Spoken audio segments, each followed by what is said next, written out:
Welcome, Expert Authority Nation. We got another great episode for you. I am excited to bring up PJ Dixon from PJ's Wisdom.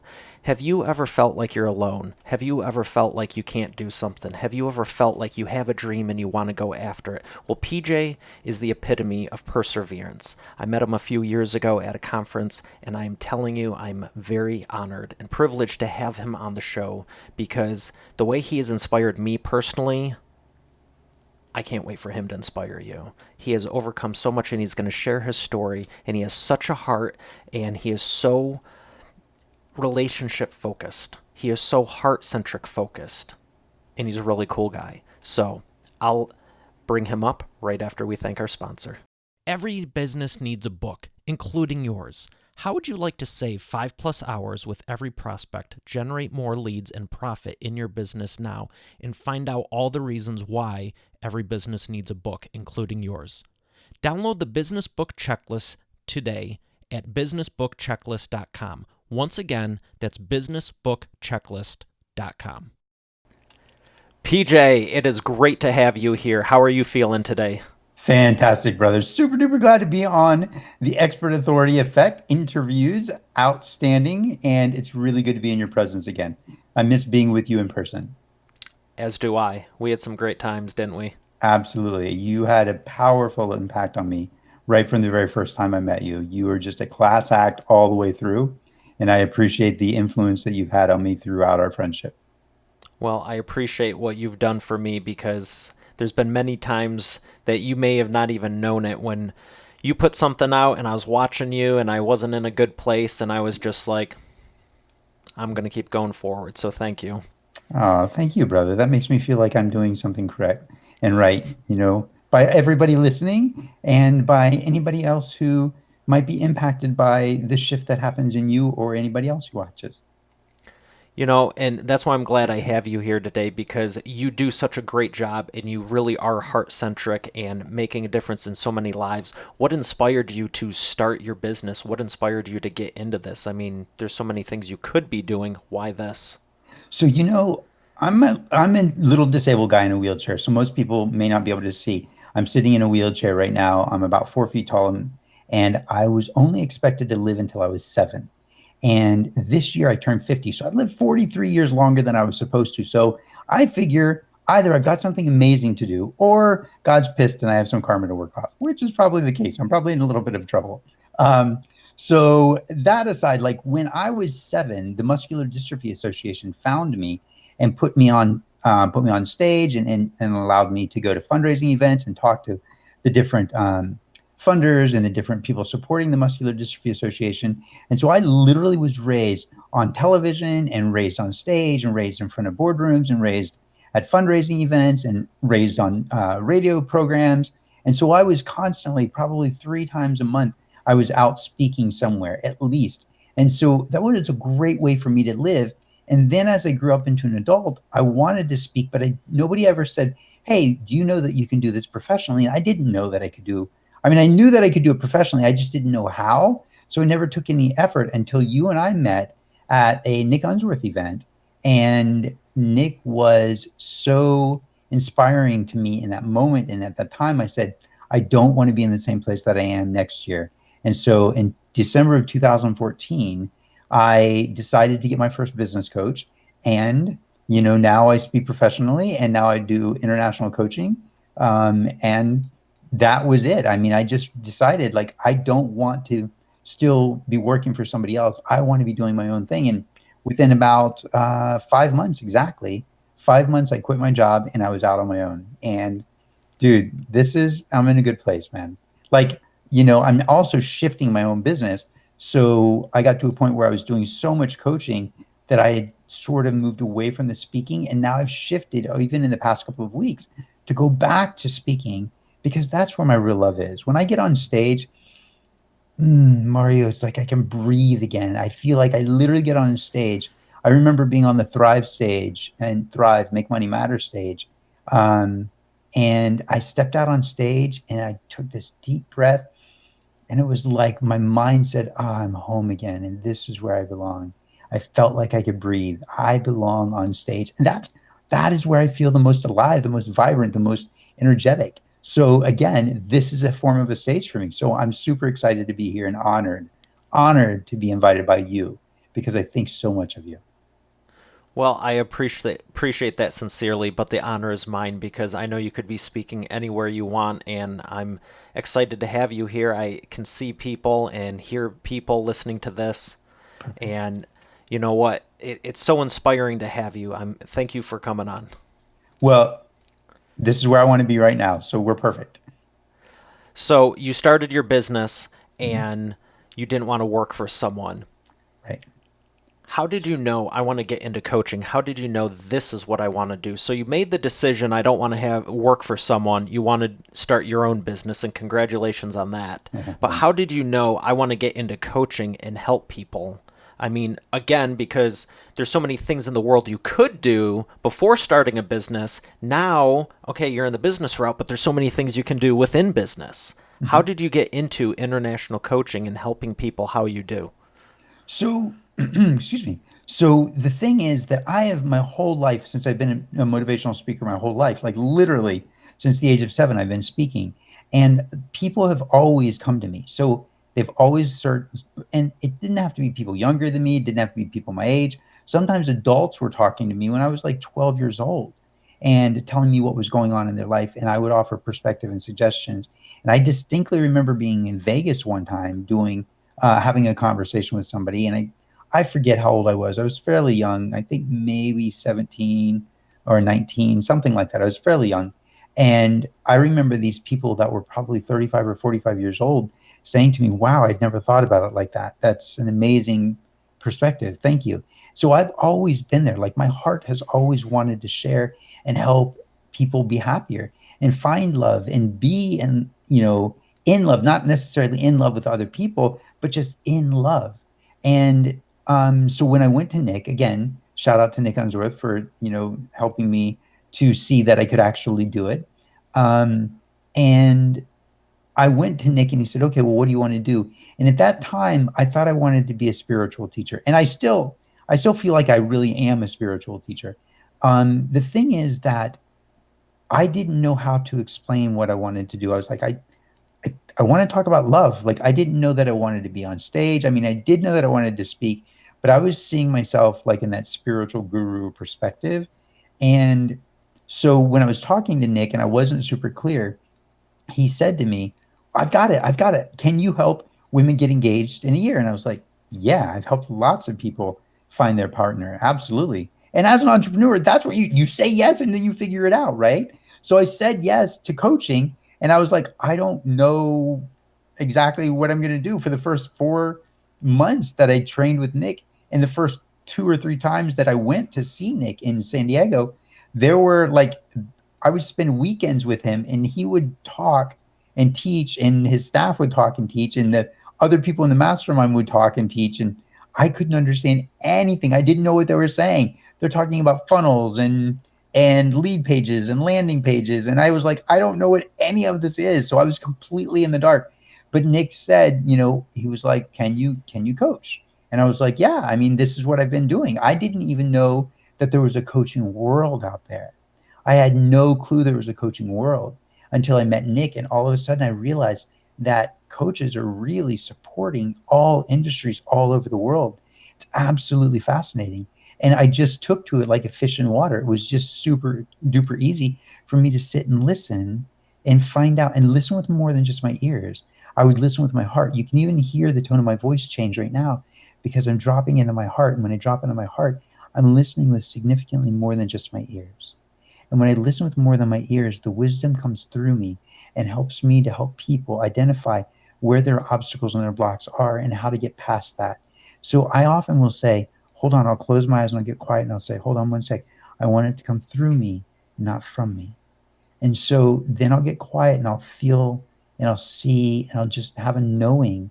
And then I'll speak the knowing. I'll just trust that knowing. So I still am a spiritual teacher in a manner of speaking. But even as recently as the past couple of weeks, I was like, I don't like, I love coaching and I'm going to continue to coach, but I don't want to coach as my primary income. Like I want to coach because I love to coach. So even in the past couple of weeks, I was like, I want to speak. This is where I need to go back to. when I was on that stage at Thrive, Make Money Matter, everything changed for me because I was like, this is where I belong. I missed stage and I didn't realize how much I had missed being on big stages. So for me, like it was literally the conversation I had with Nick, and he was supposed to work with me for 4 hours. It's like 4 hours and 45 minutes, and that's when he got that download. He's like, "Oh, what if you do this?" And I was like, "Yes, I could do that." So I mean, that's how it happened. And look, as a human being, as a business owner, as an entrepreneur, just as a simple human being, we're going to evolve. So, what you decide and choose right now doesn't mean it has to be forever and ever. Amen. It could change in 2 months or 3 months or 6 months or 6 years, right? What matters is, are you listening to what's in your heart and your soul and your mind and your body right now? And in that moment, I was listening to what worked for me in that moment. And now I'm listening to this shift that says it's time for you to be on stages again. And it's time for you to be doing your own events again. And it's time for your events to be international. And I'm like, okay, great. I'm ready. Let's take that next step. Will I stop coaching? No, I love it. I want to help one on one. But I also recognize that I'm built for bigger and I'm built for more. And it's really important for me that my messages are shared globally and not just with one person. I feel like I want to just shut this off and sit back and be like, keep going and take some notes myself. That's powerful. Thank you. I can. I like, dude, just set me free. Let the leash go, and I can lead and run this interview, this conversation, because that's what I do. I'm born to talk. I'm born to share what's coming through me. I'm born to share what wisdom is there and present for the listeners. So many people live in fear. So many people live in scarcity. And I'm not above that. I experience fear and scarcity sometimes too. But the difference is I'm not paralyzed by it, right? So many people don't know what to do when they get stuck in, I don't know how, and I don't know what, and I don't know where, and I don't know, and I don't know, and I don't know. And I'm afraid, and I'm nervous, and I'm worried, and what about? Take action. Literally, we can refine what you're doing later. Let's get in motion. That's how you make a change. When I get ready to jump out of a plane, or indoor skydiving, or aqua jet packing, or climbing in the Grand Canyon, right? Whatever it is, like, and I'm literally a physically disabled dude. I'm like 75, 80 pounds, maybe. I have a crazy curvature in my spine, so much that if I'm not hooked to the back of my wheelchair, like I am right now with my shoulder blades holding my back straight or relatively straight, my back sags and I drop forward. My belly button touches the seat between my legs that I'm sitting on. And I'm super duper skinny. I can't lift my arms, but I still do all these crazy things. Why? Because I want to live. I want to be vibrant. I believe that we are born to enjoy our lives, to smell the smells, to smell the flowers, right? To taste the amazing flavors, to see the beautiful sights, to be inspired, to have tingles up our spine, to have that opportunity to be excited about something, to be sentimental, to cry with a friend, right? We're here to experience life in its juicy deliciousness. And when I do the scary things, even if it's so scary as to pick up that phone and call and say, hey, I'd love to get on your stage and speak, or if it's jumping out of a plane, whatever it might be scaring me in that moment, that's when I take a breath and I can shift in my brain. I literally can shift in my brain the fear. I will move it to another part of my brain. I will um, compartmentalize it. I will basically quarantine it so that I can think and act and move and take action despite that little bit of fear that was in the way before, because now it's not in the way. And I mean, there's all kinds of techniques that I use, right? Like, for example, like this is a fun technique that I just taught one of my clients recently. If you like, let's say that there's a gentleman who is in a restaurant and he sees this attractive woman across the way and he wants to speak to her, but there's a little bit of Blonde or nervousness. brunette? Ha ha ha. Whichever you prefer, my friend. How about Asian? Um, so so all of a sudden there's this feeling inside of them, right? And there's a little bit of confusion. They're excited, they're nervous, they want to talk to that person. There's a sense of confidence, there's a sense of fear, there's a sense of worry. So I say, just like if you've got a handful of dice, throw out on the table in front of, like in your own mind, right? Throw out on the table all of the emotions that you have. Look at all those emotions: excitement, confidence, pride, courage, and then look at the other ones: fear, nervousness, worry. Ooh, okay. Fear, nervousness, worry. Reach out, like in your mind, because if you do this, like while you're sitting at the table with your friends, they'll be like, what are you grabbing for? There's nothing there. So in your mind, reach out and grab that fear, nervousness, and that worry and the doubt, right? And pull those in and like put them like with your hands under the table. Maybe think about pulling them in, scrunching them down, squeezing them all together, right? And then just throwing them over your shoulder or throwing them behind you or dropping them on the floor and kicking them with your heel to allow them to roll behind you. And then rub your hands together like you're rubbing some dirt on it. And then what you have in front of you is the confidence, the courage, the pride, the joy, the excitement. And then breathe into those or breathe those up and let them come back into your body and stand up with that confidence and that joy and that pride and that excitement and walk over and talk to that girl. Don't wait. There's something I teach called power, decision, action, right? Power, decision, action. So get in power, get in your power, because no good decision has ever been made from a state of disempowerment. In fact, when people are disempowered, they don't feel like they can make a decision. They're like, oh, I don't know, what should I do? Should I do this? They ask for all kinds of help. So when we get in that state of power, and that power can be alignment, that power can be just like, I'm just coming out of meditation. That power can be, I just came out of the gym and I feel, pumped up. That power can be confidence. That power can be a stillness. And then immediately when you say, okay, what do I want to do? What's the next action? What decision do I need to make? What is the next thing on my list? You'll hear it, you'll feel it, you'll know it, you'll see it, right? The moment there's that knowing inside of you, get up and immediately take action. Don't wait from the moment the decision was made. So in the case of that gentleman looking at that lady across the way in the restaurant, and he sees this lady and he throws out the fear and the worry and the doubt, right? And instead he then breathes in the confidence and the courage and the excitement and the joy and the enthusiasm. And then he stands up after he breathes it in. All right, he stands up and then he walks over there.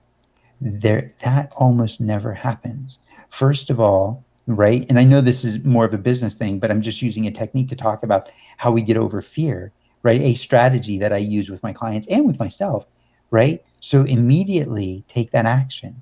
And what happens is when people are that level of confident, when people go, oh, you're attractive, or oh, actually, you're somebody I want to talk to, if they have that level of ability to make a decision decisively, and they get up and walk over there, they're walking over. That decisiveness is the decisiveness of a confident person.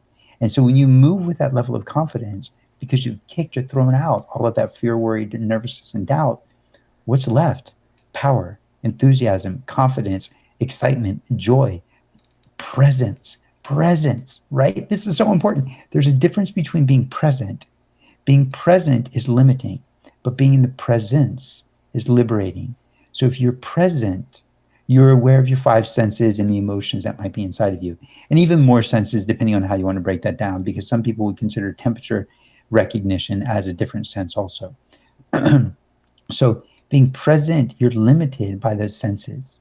But when you're in the presence, there's an awareness, there's a confidence, there's an energy, there's a love, there's a joy, there's a connection, there's a relevance, there's an awareness of the unity and the oneness.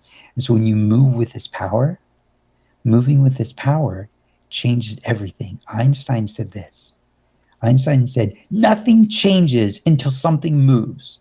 Nothing changes until something moves. And he's absolutely right from the physical world, but I like to come from the spiritual world. And I like to say nothing changes until you become still, deeply and profoundly still. And then, Mario, everything changes. Why? Because the fear is not there anymore. The stillness is there. And in the stillness is confidence. In the stillness, there is no fear. In the stillness, there is awareness. In the stillness, there's unity and oneness, not separation. Fear capitalizes on our awareness of separation. Love unifies and creates an awareness of oneness. In fact, my definition of love is the willing exchange of oneself for oneness. The willing exchange of oneself for oneness. Wow, that's powerful. And I want you to not elaborate. I think the word would be expand, because Yes. when you were saying breathe, I think that's a magical word. Not enough Mm-hmm. people do it, not enough people do it right, and very few people well, I don't want to say very few people, but I think more people should meditate and have the benefits of that. So, are you open to taking us through a 1 to 2 minute exercise on helping with the breathing? Because when you were just talking about it, and I'm trying not to knock the mic and all the stuff around the room here, but I literally wanted to just like grab some dice and start Yes. throwing stuff around, like stuff like Yes. that. But Yes. I totally was visualizing it, and I want to. I mean, I'm sure everyone else will want to, but Yes. I would like to myself. So So absolutely, I would love to do this. Absolutely, 100%. So in fact, you had asked if I would take you through a 1 or 2 minute exercise on meditation, but it sounds to me like you're interested in me taking you through a 1 to 2 minute exercise on releasing fear, worry, and doubt, or because I they're said actually that.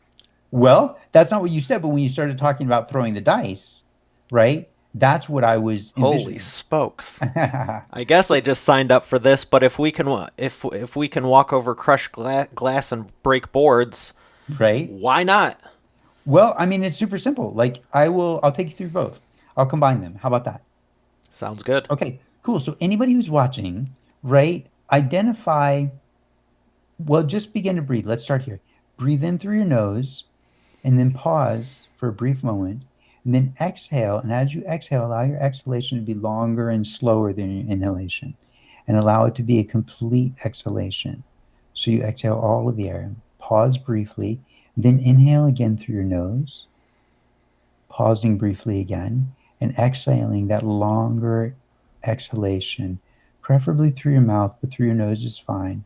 Exhaling a little bit longer, and then pause, and then follow that rhythm. It's the rhythm and the long exhalation that creates this ability for you to be in the presence. So as you breathe in, you pause. And then as you exhale, it's an elongated exhalation that really allows you to exhale fully and completely. And now, as you're doing that, continue to breathe in such a way. Now, you may not have the same experience that I just spoke of a moment ago. So find something in your life that you have typically up to this point been nervous or worried about or scared about. And if there's something that's coming up for you, see if you can throw out all the emotions around that. Explore all of the emotions around that. Throw them out on the table like dice. Or see a chart, like a bar chart, go pop up in your mind. So you might see dice, and as you throw these dice out, you might see different emotions. So there might be fear, there might be angst, there might be nervousness, there might be worry. Or if you're also aware of the positives, you might also feel excitement, enthusiasm, curiosity, wonder, right? And you might see these on a bar chart or you might see these as dice.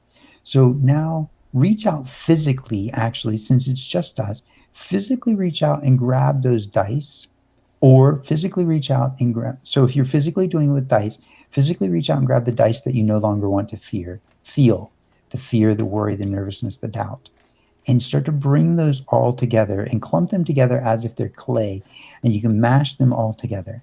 If you're doing it with a bar chart in front of you, reach up on the bar chart with your hands physically and shrink down from top to bottom the bars of fear, nervousness, worry, doubt, any of the negative emotions that you don't want. And as you shrink them down between your thumb and your first finger, or between your whole hands, between both of your hands, all I want you to do is squeeze them down as much as you can.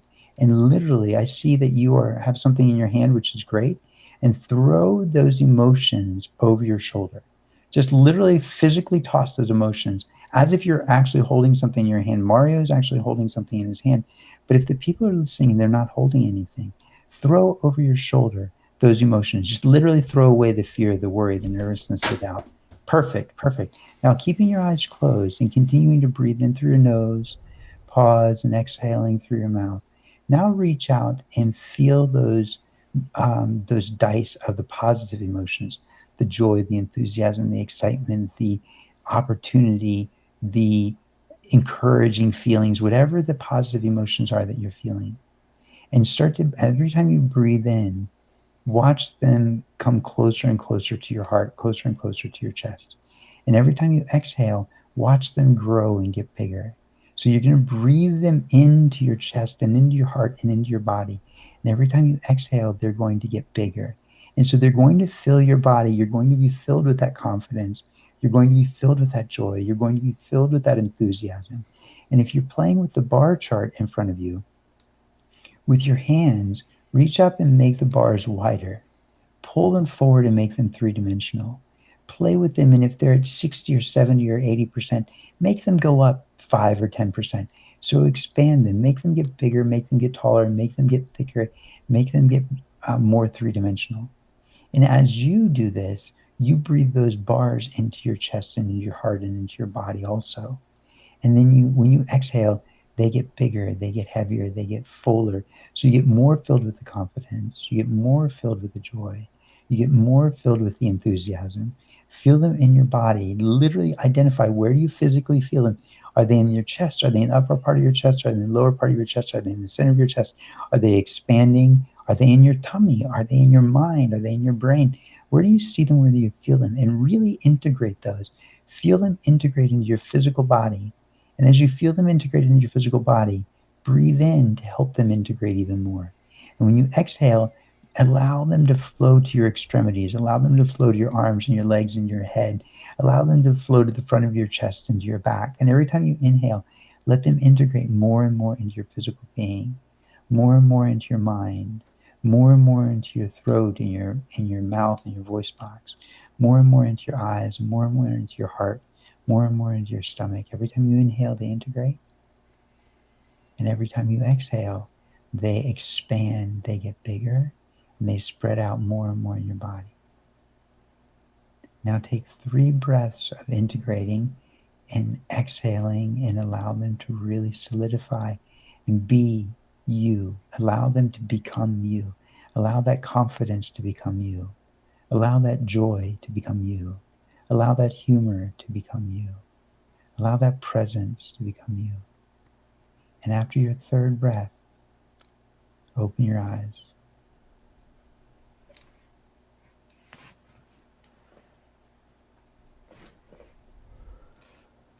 Whoa. How was that? Oh How my was that? Tell me. gosh.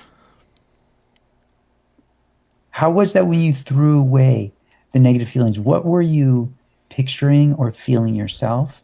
And then were you able to see those, the dice on the table, for example, and the negative emotions? How was that for you? So, straight up, I was thinking about money. Okay, perfect. Perfect. And, large part of business. Absolutely. And the attachment from the past and what I was told growing up versus what I know to be true now and have experienced. Yes. But you're always fighting it. And Sure. I really don't like it Yeah. because I've been on both sides of it, and one of them is drastically better and it doesn't change you. And it was like dark and angry, and I'm going to have to go back and see if I can hear anything or see anything, That's but right. I could feel it. And I Yes. heard you say, I see you gripping something, and I just wanted to rip its frickin' head off. Yes. And thankfully, I had a cord on the desk here, so that's good. Mhm. But the second I got rid of it, everything went, and it was like a kaleidoscope on Yes.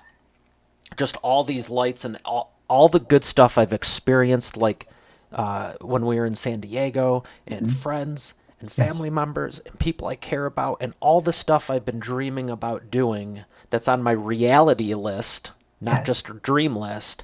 I started seeing me doing it this year more Yes. than I ever have, and it literally did not stop. And one of the thoughts I had was, I hope to God he tells me when to open my eyes because I'm going to do this and I'm committing to it. Yes. But thank you for telling me when to open. And it was going like crazy. Everyone I've thought about, everyone I've put on the list to have on the show to showcase how awesome you are, like you, Mhm. Thank you. just started coming to me. And I saw them and then in the studio. And here's one I'll share. Yeah. I want to do this live from the boat from the middle of the lake or ocean. I want to do Yes, some me too. I love that. Yes, I ocean love. cast, ocean cast, lake cast. There's Yes. not. I mean, whatever. That's for there's nothing stopping us. There's all these possibilities, and I don't even want to ask the question about how have you transformed, what's been your biggest success story, and I'll let you get into it, but whatever it was before, I think we just had a new one with me personally, and I thank you. My pleasure, brother. And so it's this idea that we're working with the nervous system and the body and the emotional body and the brain. And so when we throw that over our shoulder or we drop it and kick it behind us, we rub our hands so it's not connected to us anymore, right? Whatever we're doing to release it, the mind goes, yes, I'm free. I can be free. I can expand and grow in the way I want to. We are born to evolve. We are born to express. Can I tell you another story real quick? Go for it. Okay, so I like to jump out of planes, indoor skydiving, aqua jet packing. I train in martial arts. I've trained for almost 30 years now, and I teach for, I probably taught 21 years. And so I love all of these kind of physical things, even though I physically can't move. Like I can lift my shoulders, as you can see, but I can't like lift my arms. So I still find a way to do all of these amazing things. So I decided that I wanted to go indoor skydiving, which I'd wanted to do for a really long time. And indoor skydiving, if you don't know, it's a wind tunnel. It's literally like a vertical tube that has four plane jet engines above you, and underneath you, like you walk out on a screen, and below you is 25 to 40 feet down that opens up to the outside. And it sucks in, those jet engines suck air up and through that tube, and it creates this pressure that blows you up. So it feels like the jet engines are below you, blowing you up, but they're actually above you, sucking the air up and through. So when these guys brought me in, and picture this, they didn't know what was going to happen with my body, right? So they taped my ankles together. They put a like a paper towel tube, like if you unrolled the full paper towel and there's just the cardboard tube in the middle. They put this cardboard tube between my knees and taped that to my knees. So my knees were open. So my ankles are closed, my knees are open. Then they taped my hands, duct tape my hands to my waist. So I look like my hands are on my hips. My elbows are sticking out to the side like chicken wings. Okay. And then they say they're going to walk me in because I've never done indoor skydiving before. And they didn't know what was going to happen to my body because I've got this crazy curvature in my spine. And, so they brought me in and they said, we're going to bring you and we're going to put you face down on the net. And we're going to see what your body does before we let you come up. And I'm like, okay, cool. No worries. This sounds great. So as they walk me in, everything is fine. And then when they put me down on the net, I can't breathe. I can't exhale because the air that's coming in is coming in with such a velocity and such intensity that I can't exhale. And I've jumped out of planes before, so I know that I can breathe in that particular case, but I couldn't breathe now. I didn't know, Mario, that you can suffocate if you can't exhale. And so this is really important for people to recognize that you can suffocate when you can't exhale, when you can't express yourself. And so I'm telling these guys, I'm trying to talk, but even if I could exhale to talk, they couldn't hear me because they have earbuds in, they have helmets on, and there's four jet engines above us, right? And they're behind an actual mask. They actually have a screen on their helmet that's actually a screen. So they can't hear me. And I'm trying to say, get me up. You have to get me up. You have to get me up in the air. I can't breathe. And they can't hear me because, first of all, I can't express. I can't let anything, nothing is coming out. So there's no voice. I'm just saying, right? And they're like, what? And I'm like, they can't. If you're like just listening to this audio, I'm mouthing the words, get me up, meaning you have to get me off this net. You have to get me in the air again, like you had me when you carried me in, because I could breathe like that. And I was literally starting to black out just at the moment they started to lift me. And as they started to lift me, I was able to breathe again. It was as if the entryway, let out just enough pressure that I was able to move. So listen, this is the important point of the story. The moment that I was able to express, then I was able to breathe, and I was able to fly. The moment that the pressure was released, right? And so we live by so much pressure, so much obligation, so much requirement, so much debt, so much have to. And when we live by that, it's as if we're being pushed on and we can't express who we are naturally. So the moment I was lifted up and there was that little bit of space that was created, all of a sudden I could exhale. All of a sudden I could breathe. All of a sudden I could express. And the moment that I could exhale and they lifted me up and I could exhale, I was also able to fly. It's the same way with each and every person out there that might be listening to this. If you are living in a state and a presence and a place in your life right now where you feel crushing debt, where you feel obligation, where you feel like other people have control of your life, you can't express, or at least you believe that you can't express. You get to find a way to create some distance, some space, get something off of your obligation plate, find some distance between the people or the situations or the events that you feel are oppressing you, and recognize that you're making the decisions to allow this to happen to you. So when you start to move away from that, you create space. When you create that space, all of a sudden, you can breathe, you can exhale, you can express. And when you can express, you'll begin to fly. I promise. That's powerful. Thanks, man. I definitely know where you got the name PJ's Wisdom from. I didn't come up with it. I was with a bunch of my friends and they're like helping me build my website years ago, like 2005. And I was like, I don't know. What should I call it? And they said, let's call it PJ's Wisdom. And I was like, okay, I guess that's good enough for now. And here we are, 2019, PJ's Wisdom. And funny, when I was a boy, people would say, you should be a teacher, you should be a teacher, you should be a teacher. And in my mind, I would say, yeah, but not that kind of teacher. Meaning I didn't want to teach math or science or English. But I knew that I wanted to be a spiritual teacher. Even as a little boy, I would talk about spirituality, but I didn't know how to put it in words. When I was a kid, I didn't know what it meant. I just knew that I wanted to be so recognized around the world that if something needed to be done, we could use my face and my influence to make the world a better place.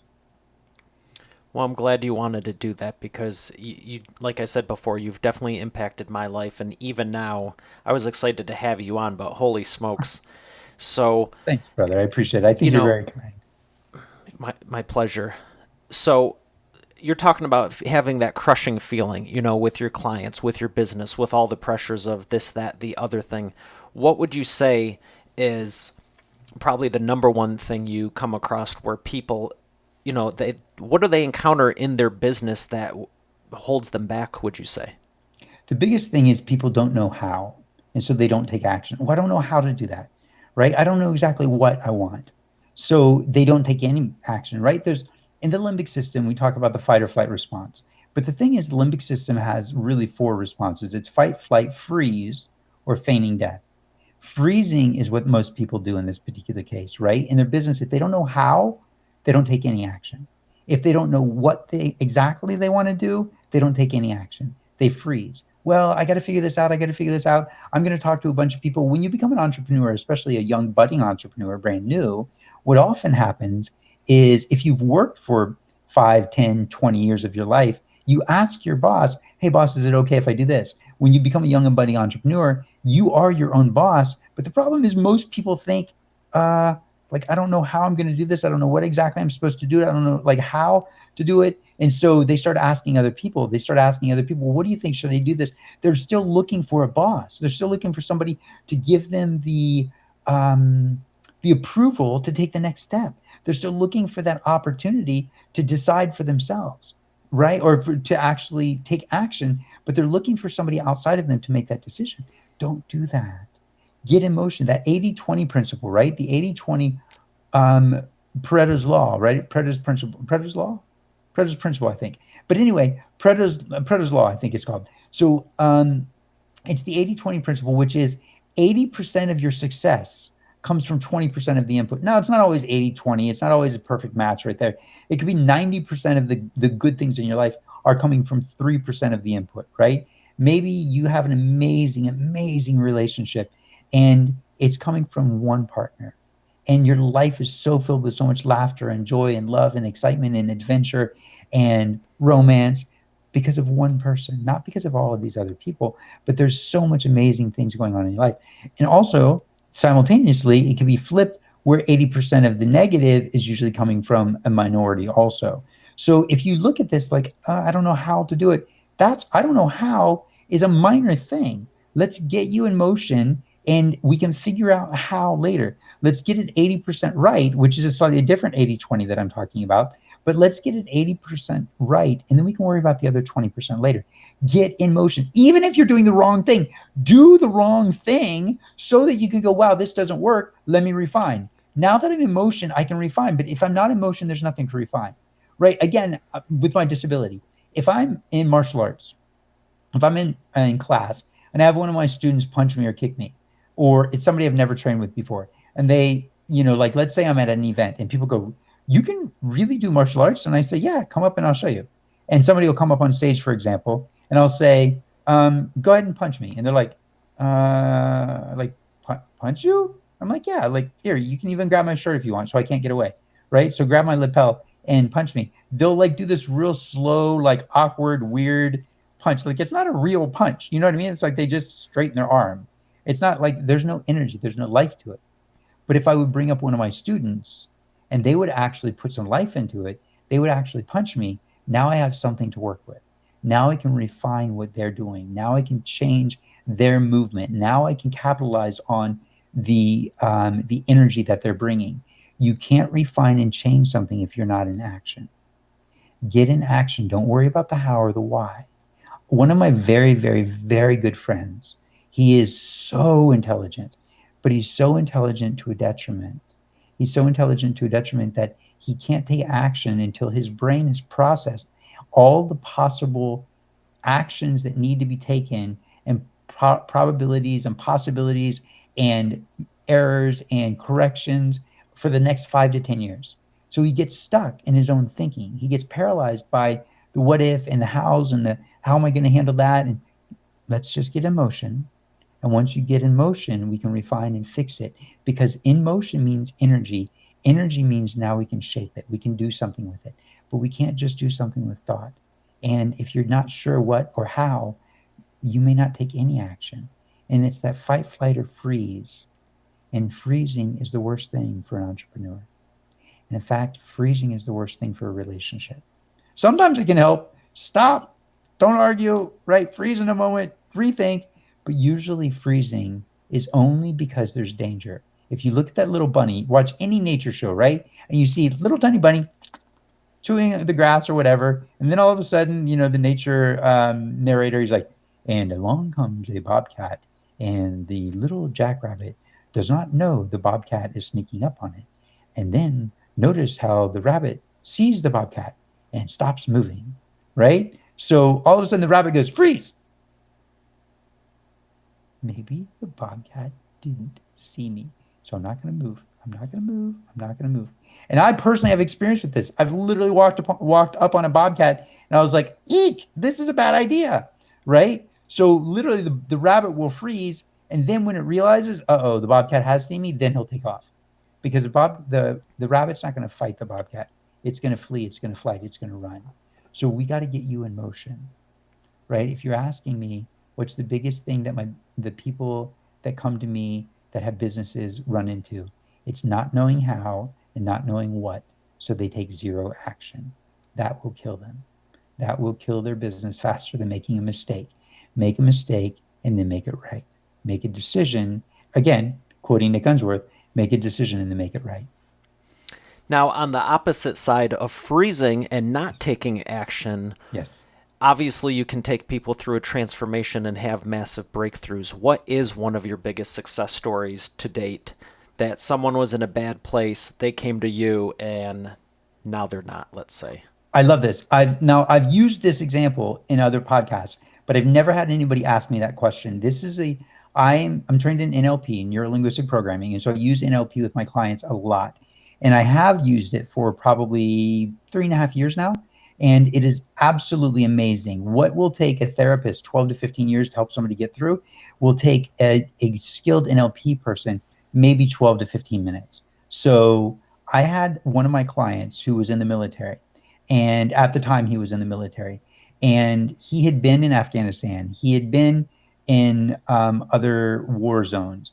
And he happened to be out at this point in time when I had him, he was in the reserves. So he'd gone to his 2-week summer activity, and did summer deployment, and he was there, and he was watching the guys leave their weapons on the ground and not do what he was telling them to do, and he started to like have flashbacks, which he hadn't had in a really long time, of being in the war zone. And he's like, and he couldn't discipline them for whatever reason.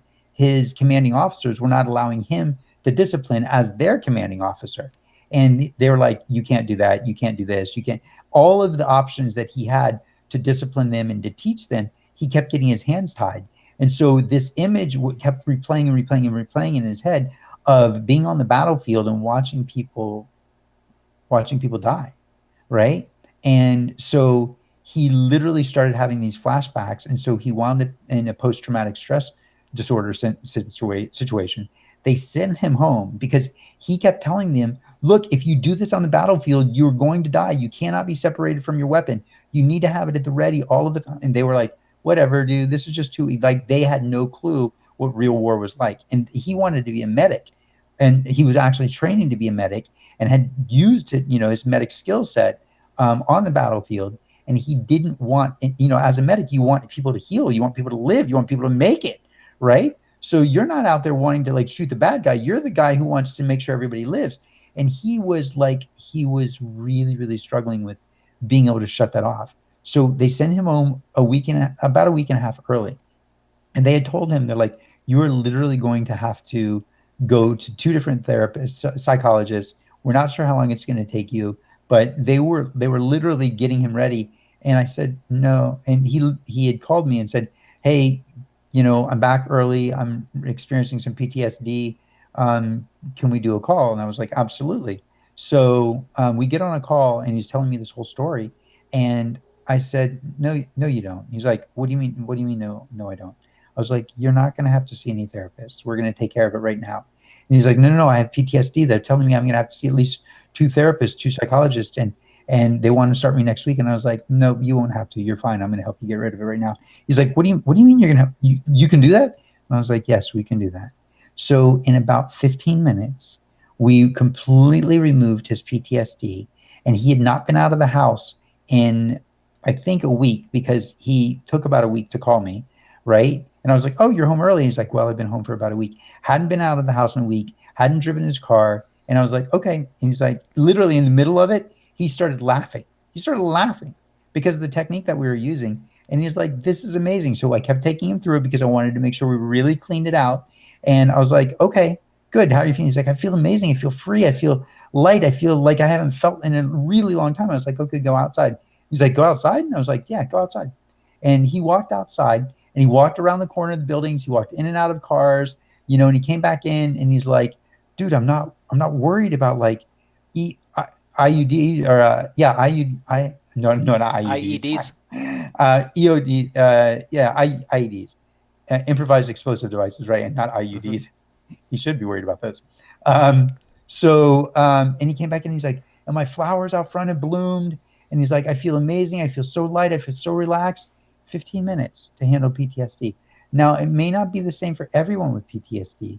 It might be a series of a couple one-on-one calls, right? Or one-on-one sessions. But PTSD is something that happens because the unconscious mind is ruminating, going over that same image over and over and over again. And the conscious mind is out of control. And so that's where the fear and the anxiety start to come, because we feel like we're not in control anymore. And so I just helped him to regain control, and we shifted what the unconscious mind was doing. And as soon as we did that, all of a sudden he was set free. And literally every time I talk to him, I'm like, how are you feeling? He's like, I feel amazing still. I can't believe. He's like, I didn't have to go to the psychologist. I feel great. And he actually made a decision to leave the military and go full time to college so he could become a nurse. And he's incredibly happy. Good for him. Yes. That is an inspirational story for sure. Thank you. And And I'm you know sure what? you have dozens more like that. I'm very, very fortunate. I am very, very fortunate. So, obviously, you provide the breakthroughs, and you alluded to it a little bit earlier, but it's not just the one on one that you do. Yeah. What has speaking done for your company? You know what? Speaking, I've literally never marketed and advertised. speaking on all the podcasts and all the summits and the stages and just being authentic and doing the best that I can for my one-on-one clients, the more people that see me, people just refer me, or they see me on a podcast or a summit, and they find a way to reach out to me, and they say, hey, I'd love to be able to talk to you and jump on a call with you. And so I'll chat with people 20 minutes, 45 minutes, an hour and a half sometimes, and people just sign up with me. They just say, I want, I want you to, to coach me. I believe in you. I trust you. I feel safe with you. That guy that I just mentioned, he had literally signed up with the Tony Robbins organization. And when he talked to me, he called them back and said, I want to get my money back because I want to go with somebody else, because he felt the connection with me. And it's because I showed up with this level of authenticity and I spoke his language. And he liked that. I could speak medical terminology with him because that's stuff that's fascinating to me too. I could speak military because some of my teachers have been military. And so that worked for him. And so for me, speaking from stages, whether it's live stages or podcasts or summits, because these are all stages, it brings clients to me. And it really, for my business, more than anything, it gets my message out there of love, of transformation, of you were born to actually live and love your life, right? Live and love without limits. That's what I like to say. So when you're able to live and love without limits, all of a sudden life becomes so rich for you and so rich for your friends and family because of the way you show up for them. So the next part is, how has video impacted your business? For me, video is critical because I'm not a writer. I can write, so I could do a blog. I do write for Positive Tribe magazine right now. It's not my favorite thing to do. I'm a good writer. I just don't like to write. I haven't actually written a full book yet. I've got books started. I did co-author a book. I'm co-authoring another book right now, but I'm just not a writer. It's just not my thing. So for me, video is a way of being able to get information out to people, share. Gary Vaynerchuk says, he wrote a book called Jab, Jab, Jab, Right Hook, meaning give, give, give, give, and then ask. So for me, video from my end gives me a great way to distribute content and share wisdom. And if I look at it differently, we can also look at it in terms of video has allowed me to be able to do summits and podcasts like we're doing right now, live as well as, pre-recorded.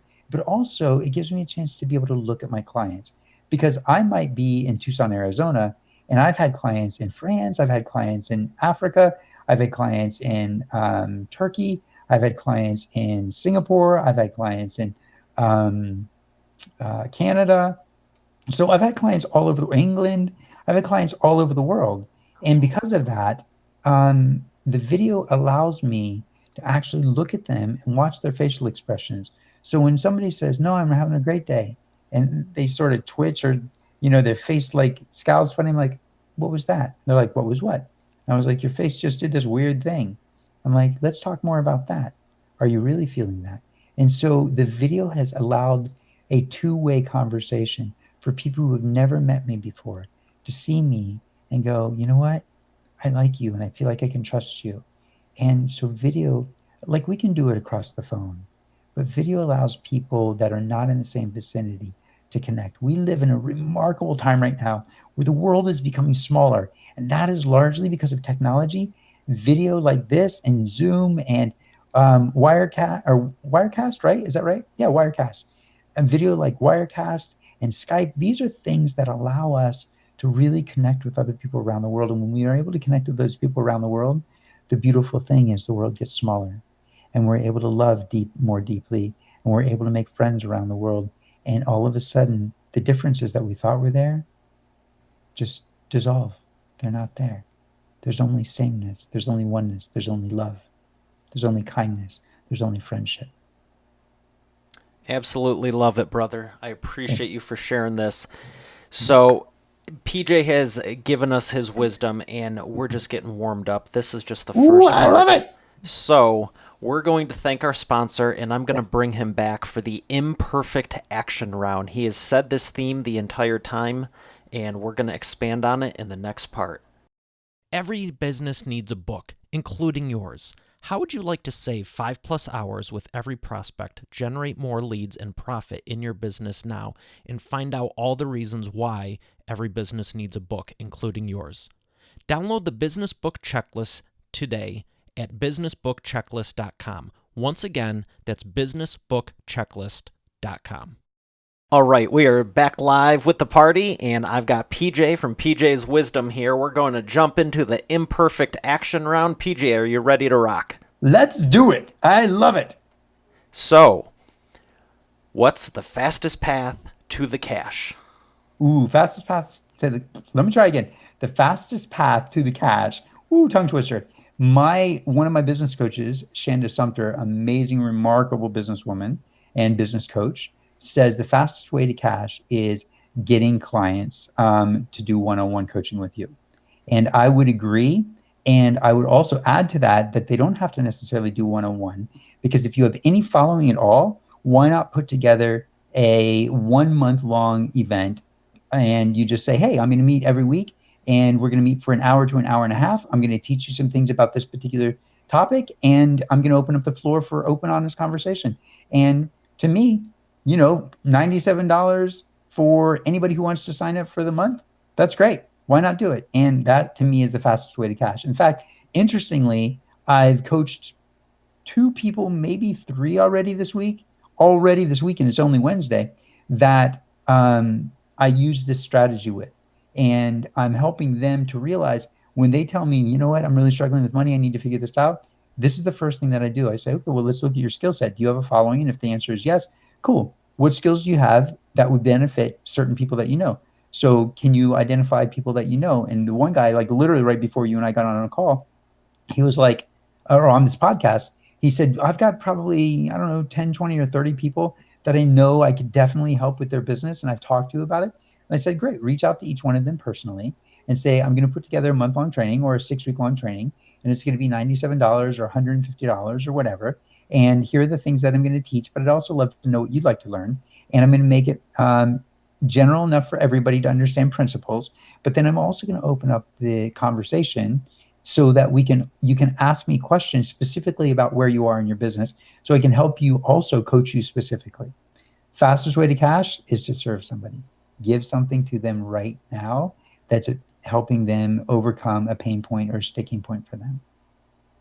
I love it. Thanks. When people come to you and they say they need help with something, what's the recurring theme? What's the biggest problem you see that they face? Self-doubt, not feeling good enough. And what happens is what we're really dealing with is the unconscious processing. About 95%, depending on the studies that you look at, about 95% of our cognitive behavior is unconscious, right? And so the programs that you were given when you were younger or in a previous relationship or a different job, the programming mean you've had somebody say something to you and you believed it, or you've seen something and witnessed it and experienced it, and that has caused a belief. Then that programming, that belief that you're experiencing is creates a thought process, unconscious usually, that then causes a particular emotion. And then that from there causes the actions that you take or don't take. And that is the end result. So the biggest problem is when people say, well, I don't feel like I'm good enough. I don't feel like I'm worthy, right? And that whole lack mentality or scarcity or limiting beliefs, that idea comes from some program, something that they saw, witnessed, experienced, or were told or heard in their past that they unconsciously believed and maybe consciously believed, but they've accepted it and now it dictates who they are.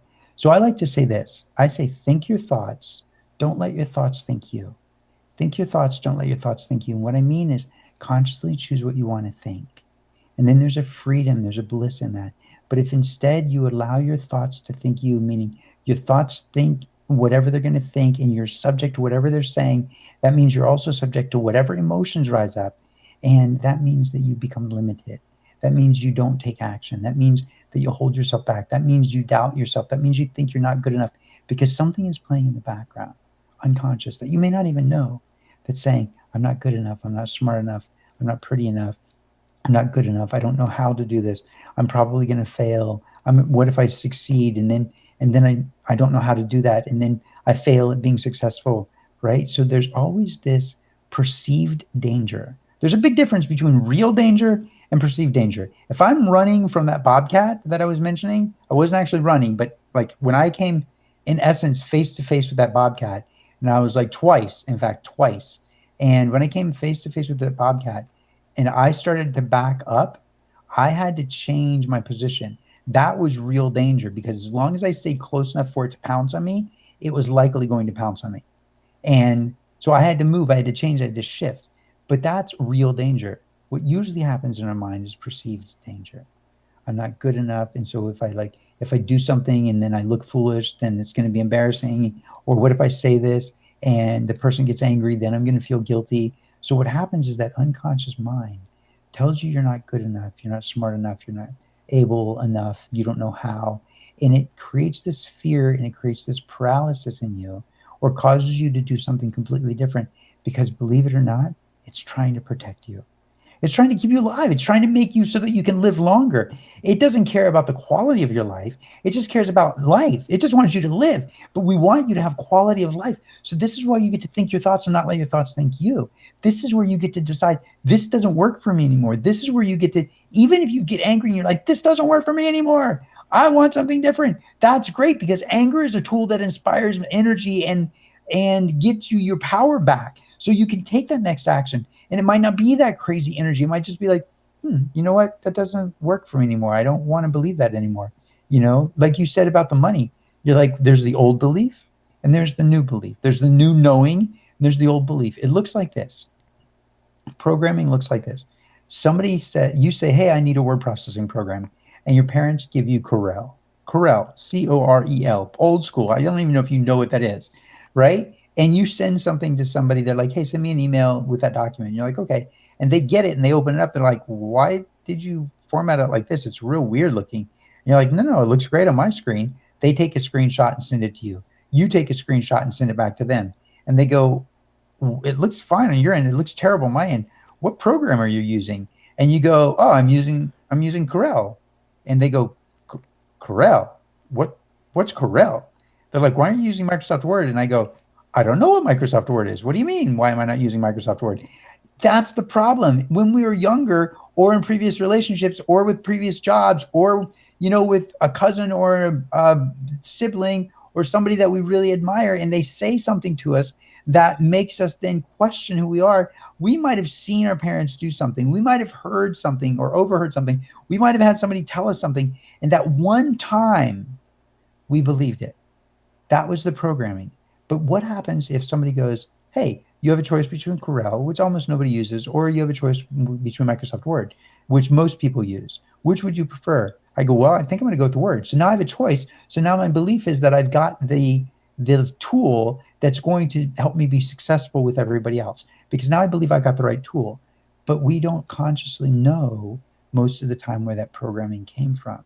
So this is what I do with my clients. I help them to identify where that programming came from, and then we realize, well, what's the other programming? Just like you said about the money, the old programming said money is scarce, you're never going to make it, people aren't, whatever it was that you heard people say, money doesn't grow on trees, it's rude to talk about money, whatever it is. The moment you shift that, all of a sudden, when you shift, and by shifting, I mean you give yourself another choice. Well, what's another program? Well, all the people that I know who have a lot of money are really kind. Okay, all of money actually gives me the ability to be able to play and enjoy my life and be able to share it. And it's so nice. I love to be able to give money to homeless people and take food to the homeless shelter, and that just makes me feel so good. So I guess money can buy happiness.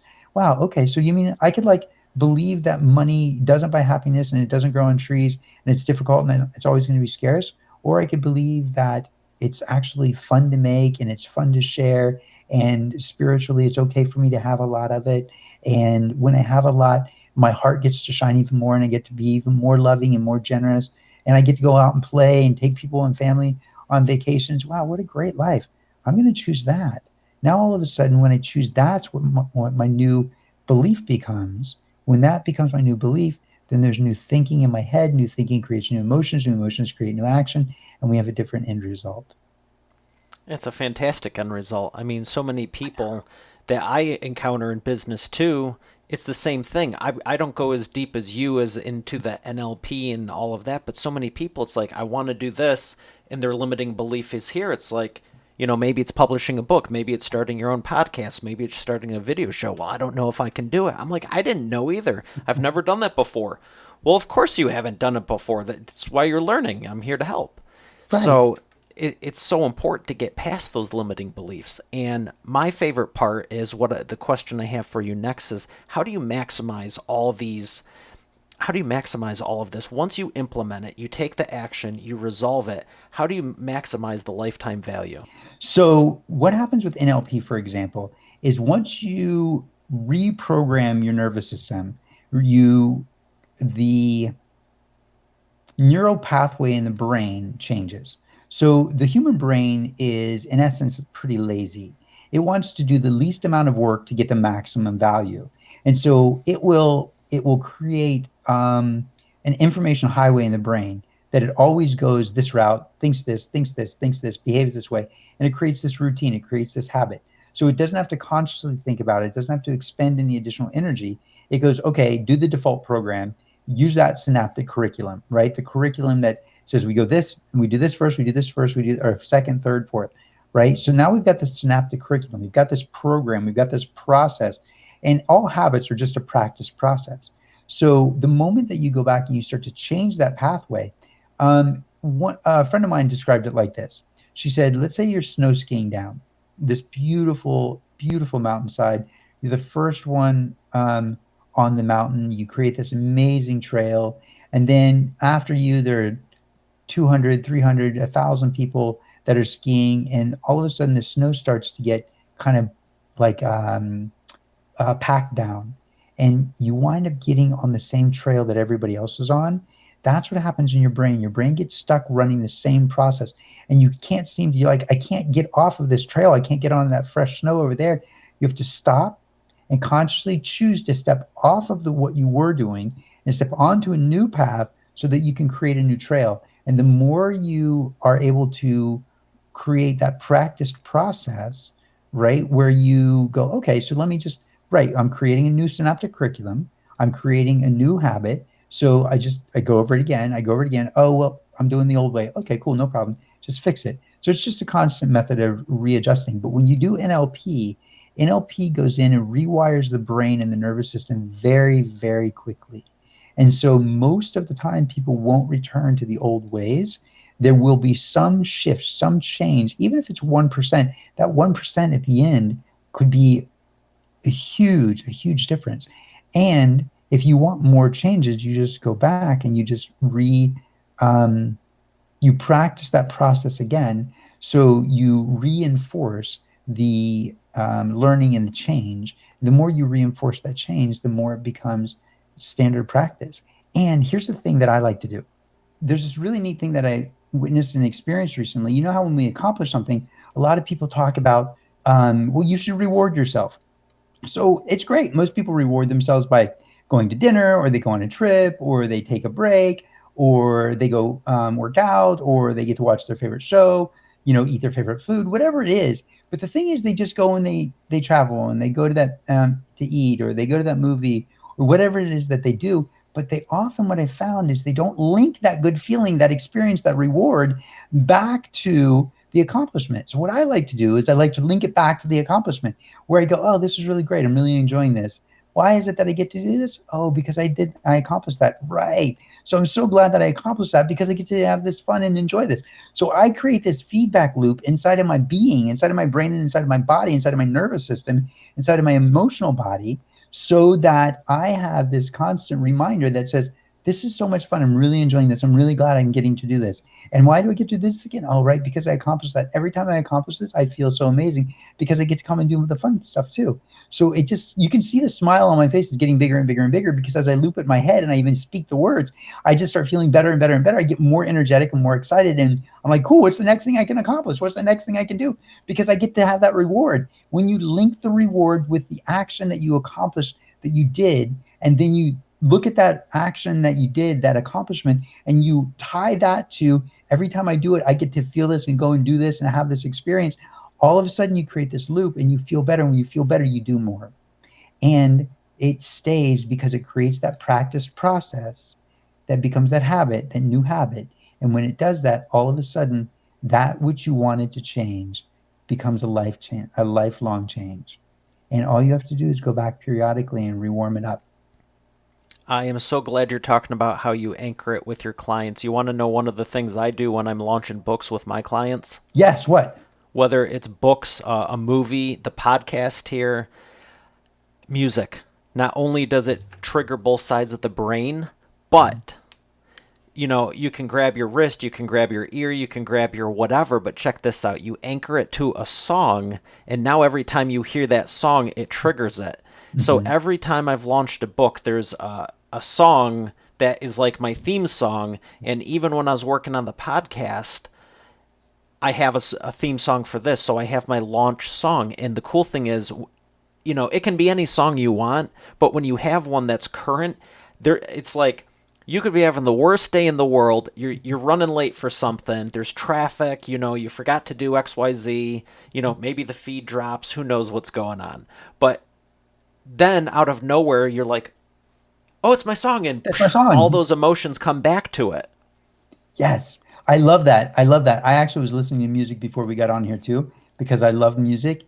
And I remember going through a leadership training out in San Diego called Ascension Leadership Academy.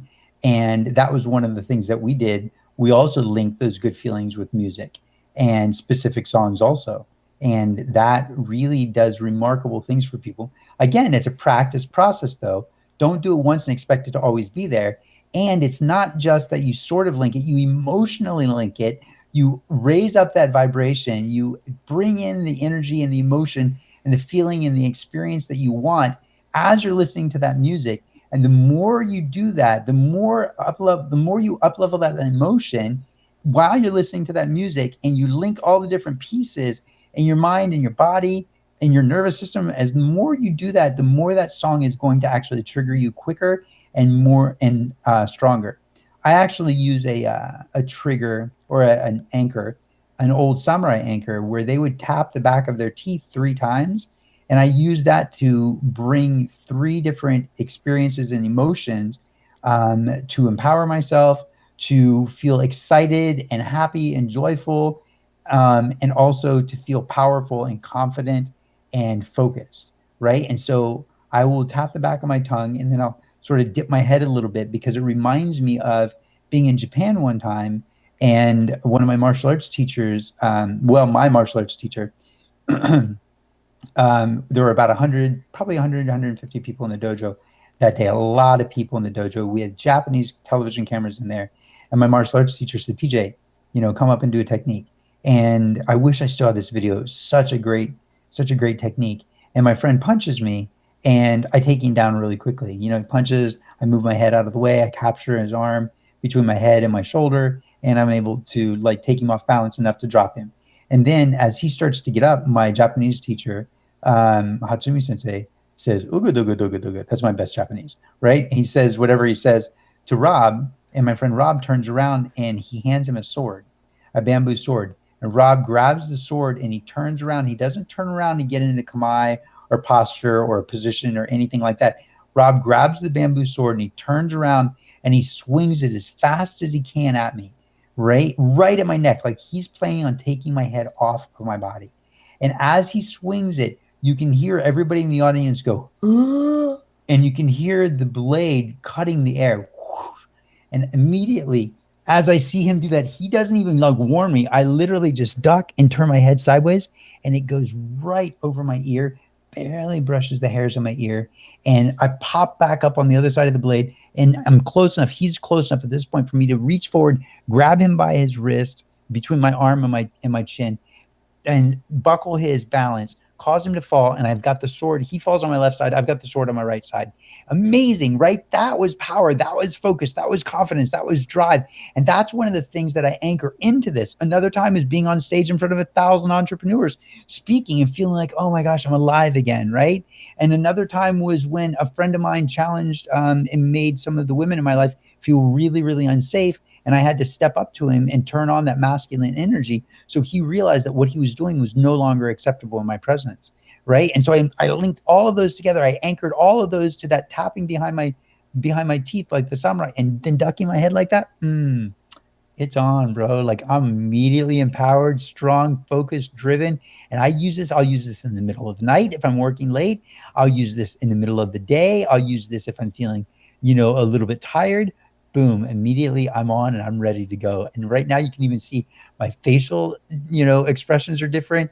The tone of voice is different. Like, I'm amped and ready to go. And I'm just talking about it and just did that. I'm ready. Let's go. Let's go. Brings you right back to it, huh? Right back to it. Anchoring is powerful stuff. And I love that you anchor it to music. So the last thing I want to ask you before you share where people can find you is about some books. What is your Yes. favorite book you could recommend? Wow, that is a fantastic question. Right now, I would tell you that it's Principles by Ray Dalio. Okay. Dalio, Ray Dalio. Might be Dahlia, it might end with an A, but it's called Principles. The reason that I like this is because Ray is talking about identifying the core principles that you live by and creating a system that you literally can say, okay, when I'm in this situation, here's my step one, step two, step three, the process that I go through to help solve problems. Brilliantly written, amazing, reads like warm butter cut with a sharp knife, smooth. It's delicious. So I would say right now that is one of my biggest and favorite books. And I'm not all the way through it yet, but I love every single page. I love what he's teaching. I love the principles that are coming out of me. I love the wisdom that he's helping me to identify, that my innate wisdom, and identifying where I am and what's most important to me. So we can live by our highest principles. So we can raise that standard for ourselves. So we can set up a system that we can very easily track and move through our lives. Makes life simple, right? Well, I'm so thankful for you for sharing with us because it was impactful for me. And thank you again, PJ, for the book recommendations. Mhm. And, where can they find you? Super great. They can find me at simply something as simple as pjswisdom.com, pjswisdom.com. And if they really want to find me on Facebook, P period J period Dixon, Dixon, or PJ's Wisdom, P period J period apostrophe S, wisdom. Either way, but pjswisdom.com is probably the easiest. All right, very good. Well, thank you again, PJ. It's an My honor and pleasure. privilege, and I'm glad I could get you on today. Super duper honor and privilege for me. I loved it. I love you. This is so fun. I love your audience and everybody out there who stayed long enough to listen to the very end. I love you too. Even if I don't know you, I have love for you. The world is a better place because your heart is in it. So don't quit. Keep going. Have a vision and move towards that vision. And remember this too, real quick, one last thing. When people feel like they're not reaching their potential, it's because they think their potential is out there. That is just a guide to tell you where you can go. Your potential is where you are right now. Until you say to yourself, I don't think I'm meeting my potential, then you simply say, well, what can I do to meet my potential right now? To get me towards that person that I see myself on the top of that mountain. Because as you get to that top of that mountain, that person is just going to go further. That potential is going to go further. You're never going to meet that potential. You're going to meet the potential you have in the moment. So don't beat yourself up and think that you're not there, because you are. And if you feel like you're not in your potential, it's because you can do more in this moment. And so when you start to do more in this moment, you get closer and closer to what you perceive as your potential, which really is just your North Star, your guiding light, your partner belaying you from the top of the mountain instead of belaying you from the bottom of the mountain. A climbing reference, if anybody knows what belaying is. Well, I appreciate you for sharing that with us. Love you too, brother. Thanks again. Every business needs a book, including yours. How would you like to save 5+ hours with every prospect, generate more leads, and profit in your business now, and find out all the reasons why every business needs a book, including yours? Download the Business Book Checklist today at businessbookchecklist.com. Once again, that's businessbookchecklist.com.